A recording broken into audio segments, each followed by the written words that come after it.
Hello, Facebook friends. It's Carla, your online doctor, with today's Live in 5. Today is Monday. It is January 13th. It is 5 p.m. Okay, since exercise is often part of our New Year's resolutions, let's talk about some great exercise tips to keep you healthy, especially if you sweat a lot when you exercise. Now, what prompted this series that I'm doing this week is a conversation I had with a couple of friends last week. All the time is not good. And then drinking some of the, for lack of a better word, crappy electrolyte drinks that are on the market, which are marketed as good for you and really are loaded with sugar and not proper electrolyte replacement combinations, are not ideal either. Hello, Teresa. Hello, Magda. Okay, so think of electrolytes as the motor oil in your car. Okay, they don't make the engine run specifically, but are necessary to keep everything running smoothly. Electrolytes are critical for the proper functioning of not only the musculoskeletal system, but the nervous system, the cardiac system, and even your digestive system. All require proper electrolyte levels to function ideally. When we think of exercise and electrolytes, we usually think of muscle cramping, but that involves hydration as well. So poor hydration can also lead to cramping. Understand, cramping is a very late sign of poor replenishment. Okay, it's well past electrolyte depletion, almost like a warning light in your car saying, hello, the tank is empty. That is what the muscle cramps basically are signifying. It is stopping you in your tracks from moving any further. And like I said, if you've ever had a bad muscle cramp, it can be to the point of literally paralyzing you. You fall to the ground and cannot move.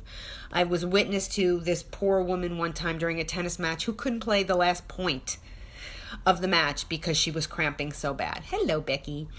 So many athletes, which includes, when I say athletes, I'm not talking about professional athletes. I'm talking about anybody who does any type of exercise, whether it's just walking or treadmill or bicycling or just casual stuff. You are an athlete, okay?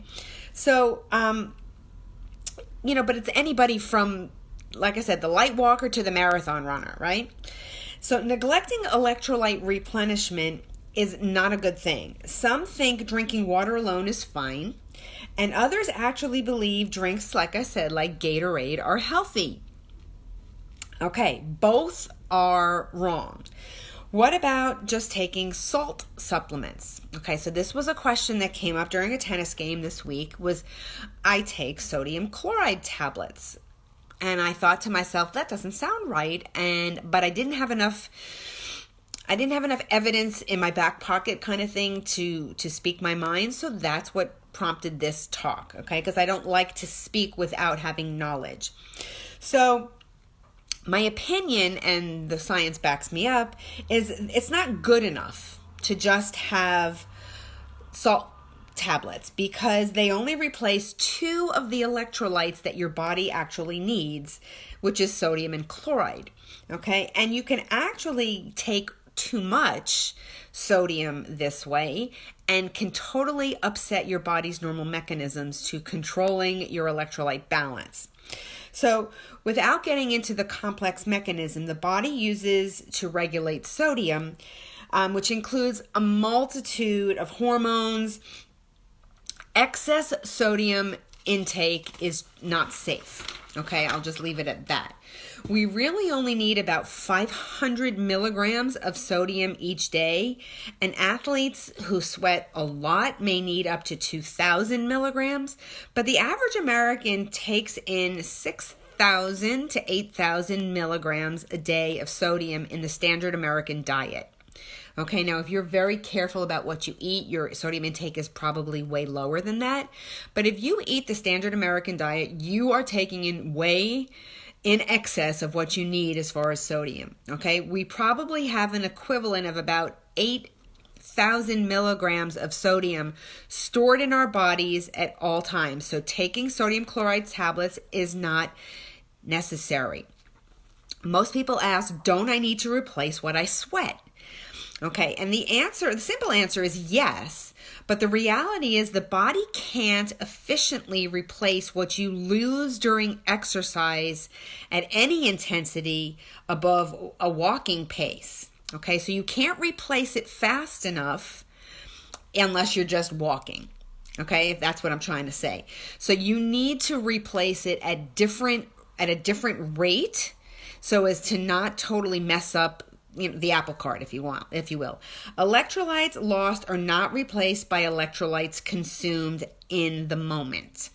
We actually replace only about 1/3 of what we take in. Okay, so not just electrolytes, but calories and fluids as well that we consume during exercise. So if you consume 100 calories and 100 cc's of water and 100 milligrams of sodium, you're only getting 1/3 of each of them during the intake moment, during your exercise period. So what about preloading with sodium prior to a big athletic event, meaning taking 3 to 4 grams of sodium like within the 12 to 24 hours before? And that's also not medically sound and can actually contribute to many medical problems, including elevated blood pressure, swelling, congestive heart failure, irritability, and much more. So what is the answer? Well, that's going to be the question for tomorrow. So I want you guys to tag a friend and come back tomorrow so we can talk more about electrolyte replacement and what's the best way to do it, because there is a way to do it. I have a great product that I use which follows all the guidelines that I have read about, and I'm going to share it with you. So stay tuned for tomorrow. Tag a friend for today, tag a friend for tomorrow.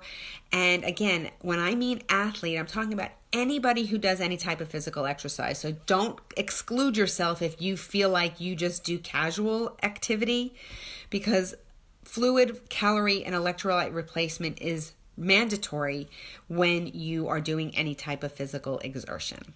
Okay, so on that note, I hope you guys are having a great day, and we'll be back again tomorrow for another Live in 5.